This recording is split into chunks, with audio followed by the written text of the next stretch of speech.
จากนักร้องคนเก่าเมื่อยามท่านเหงาทีวีฟังเสียงเพลงนี้จะกล่อมยามนอนมองคนจนขาดคนเห็นใจอยากให้พี่น้องหักพนมท้องนักร้องคนนี้ช่วยเสียช่วยเสริมเติมส่งให้ได้ดำรงชีวีอยู่หน้าเวทีแห่งนี้ต่อไปวอนฝากเงินเพลงจงช่วยอุดหนุนคำคุณไว้ก่อนจะฝากบทกลอนแทนคำขอบใจเพียงเสียงตบมือก็พอแล้วจดหมายแน่ๆเข้ามาบ่นานดอกนาคงซื่นสิวัน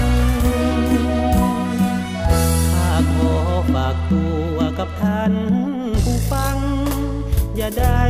นายแน่ฝากความหักแท้งทั้งเพื่อน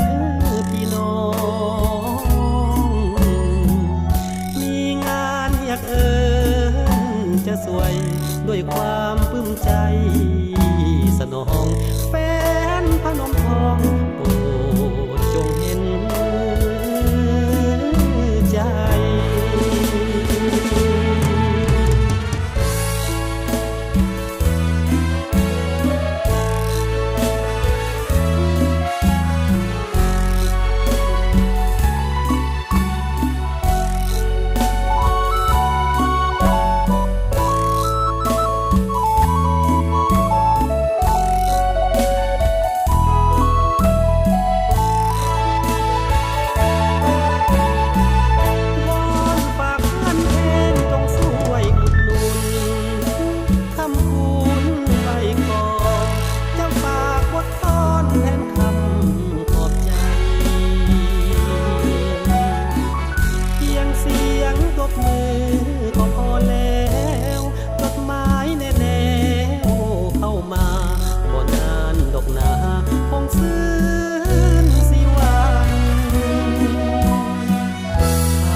อย่าได้